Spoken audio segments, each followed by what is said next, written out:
הסביבה שלנו. בשנים האחרונות חלה עלייה משמעותית בביקוש לניתוחים השונים לעיצוב הגוף. ניתוחים אלה מסייעים גם לאחר ירידה דרסטית במשקל. על החידושים בתחום נשמע מדוקטור טלי פרידמן, שהיא מנהלת המרפאה לעיצוב הגוף וכירורגית פלסטית בכירה בבית החולים אסף הרופא. כשאנחנו מדברים על ניתוחים לעיצוב גוף, למה אנחנו בדיוק מתכוונים? תראה, השם הזה, עיצוב הגוף, הוא כמובן מאוד כוללני. הוא מתייחס לכל אותם ניתוחים אסתטיים תרתי משמע מעצבים את הגוף. את יכולה לקחת אותי ולעצב את הגוף שלי כמו הגוף של יאיר? כל אחד יש את היופי שלו, לא הייתי פוגעת ביופי שלך. אבל העניין הוא כזה שוב, זה שם מאוד כוללני. יש אנשים שהם חטובים וספורטאים ויש להם קצת רקמת שומן במותניים. הרבה גברים, אנחנו דרך אגב רואים שפונים בבקשה הזאת, לנסות ולכתב אותם כי הם עשו דיאטה והם עושים ספורט, אבל לא מצליחים להבליט בעצם את הקוביות בבטן שקיימות שם, אבל מוסתרות על ידי קצת שומן. אז הם מבחינתנו לקוחות פוטנציאליים, הם ייהנו מאוד משאיבת שומן. עד כמה אנשים באמת באים ורוצים את הניתוחים האלה? הניתוחים הללו, שאיבות שומן באופן ספציפי, ובכלל כל הניתוחים האחרים לעיצוב הגוף הולכים ונהיים יותר ויותר שכיחים.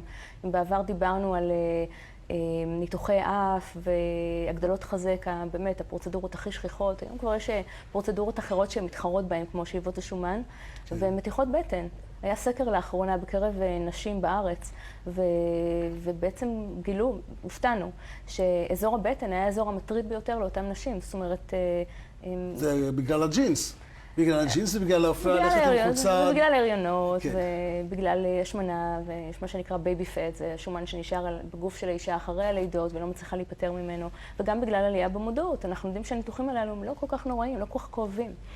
אבל יש אנשים שאולי ישמעו אותנו ויחשבו שאם אני שמן, אני אלך אלייך, את תעשי לי שאיבת שומן, את תעשי לי עיצוב גוף, ומדבה אני אהיה טוויגי. אז אני חושבת שאין כבר הרבה אנשים שבאמת מאמינים בזה, כי המודעות בכלל הולכת ועולה. אנשים קוראים, אנשים חשופים לאינטרנט, ולמידע הזה עובר מפה לאוזן. אנחנו מבינים שהטיפול היחיד בהשמנה הוא בעצם דיאטה, פעילות גופנית, והיום יש גם את אותם ניתוחים לאותה אוכלוסייה שלא יכולה לעמוד בסטנדרטים שלך.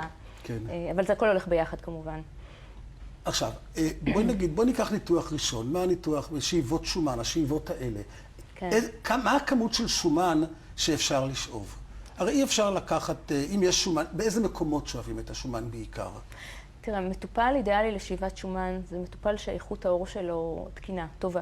אלסטית, כלומר שהעור עדיין אלסטי. עם זאת, אני חייבת לציין שאני גם עושה שאיבות שומן לנשים בנות 60 שבאות אליי עם צמיגים בבטן, לגברים בני 65 שבאים אליי עם רקמה בחזה, שדיים נשיים, שחלקם שומן, חלקם בלוטה, מותניים, זאת אומרת, יש אנשים שנושאים עליהם רקמת שומן במשך 30 שנה, לא מודעים, לא יודעים, לא נעים מהבן זוג, מהבת זוג ואלף ואחד דברים, ופתאום בגלל העלייה במודעות ובזמינות ואפילו בלגיטימציה הכללית, באים ועושים את הפרוצדורות היום. אבל רוב המטופלים באמת שבאים היום לשאיבות שומן הם צעירים יחסית. משקל הגוף שלהם עדיף שיהיה תקין, או קצת עודף משקל, כי אנשים שמנים שיבואו ויעשו שאיבות שומן, כן, זה יכול להיות אפקטיבי במידה מסוימת לאזור קונקרטי, אבל הם לא ממש ירוויחו, כי השינוי הוא כמעט ולא יראה. אז הדרך הנכונה להרזיה כמובן אחרת. מה לגבי קיבוץ בטן, הכנסת בטן, ניתוחי בטן, כדי להפוך את האור הרופס יותר, או אחרי דיאטות, למראה יותר יפה? אז הפעולה, הטיפול הניתוחי נקרא מתיחת בטן. דבר המעניין שמשנה לשנה, המודעות גם של הכירורגים הפלסטיים וגם של הלקוחות שלנו הולכת ועולה באשר לעיצוב כללי בשלושה מימדים. כלומר, לא רק את הבטן, אלא גם את המותניים. נכון, גם את המותניים בשאיבה, ואם יש עודפי עור היקפיים, אז אנחנו עושים מה שנקרא מתיחת בטן היקפית, שזו פרוצדורה שעל פי נתוני האיגוד האמריקאי לכירורגיה אסתטית, הפרוצדורה הזאת הולכת ואפילו עלתה ב-4,000% תוך 7 שנים, משנת 2000 ל-2007, עלייה של 4,000% עלייה בביצוע של הרמה של פלג גוף תחתון, אז זה אחד המטופלים לפני ירידה במשקל. זה לפני הירידה במשקל, אוקיי. כמה הוא ירד במשקל? ירד כ-70 קילוגרם באמצעות דיאטה ופעילות גופנית. כן. בואו נראה תמונות. נראה תמונה נוספת תכף, שהוא ירד. הוא נשאר עם עודפי עור. זה אותו אחד? כן, אז בתמונה הימנית אנחנו רואים עודפי עור ושומן בחרתי דווקא להראות את הזווית הפחות רגילה. כן. לא את הבטן, בוודאי שגם היה בבטן, אבל גם במותניים ובגב, והעכוז היה רופס, ובתמונה השמאלית שלכם, בעצם מה שאנחנו רואים... מה שאנחנו רואים מצד ימין זה אחרי הניתוח, מה שאנחנו רואים מצד שמאל, נכון, במסך. כן. נכון, במסך משמאל אנחנו רואים אותו יום לפני הניתוח, הוא צילם את עצמו, ובתמונה הימנית אנחנו רואים אותו אחרי ניתוח מתיחת בטן היקפית, שבוע אחרי. הוא צילם את זה בבית, שלח באינטרנט.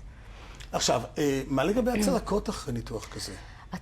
צלקת זה ריפוי תקין נורמלי של העור, שנשאר לתמיד. אם זאת צלקת מטשטשת עם הזמן, עוד מעט נראה ניתוח אחר, ובואו נראה את הזרועות שמטשטשות. זה בחור שירד במשקל כ-15 קילוגרם, ולא הצליח להיפטר מעודפי שומן באזור הבטן והמותניים, כן, צידי האגן, וכך הוא נראה מספר חודשים אחרי שאיבת שומן.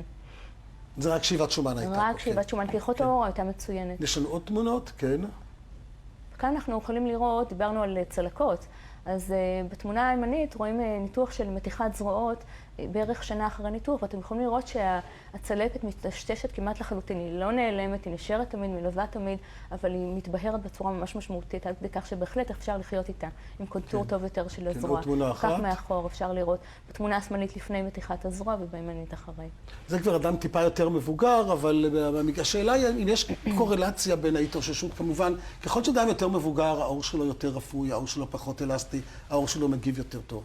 השאלה, אני ראיתי כמה מקרים שבאמת אחרי ניתוחים כאלה נשארו צלקות מאוד מאוד מכוערות, ולא היפרטרופיות, כלומר לא קלואידים, לא צלקות פתולוגיות נקרא להם בשביל הצופים. אתה מתכוון אולי לצלקות שהן אולי לא כל כך סימטריות, אולי במיקום לא תקין.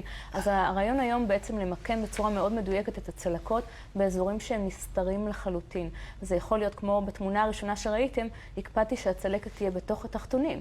אז המטופל בא לפני הניתוח עם הבגד התחתון, וזה יכול להיות גבר עם תחתונים בסגנון שהוא אוהב, או אישה עם הביקיני שלה, כל דבר.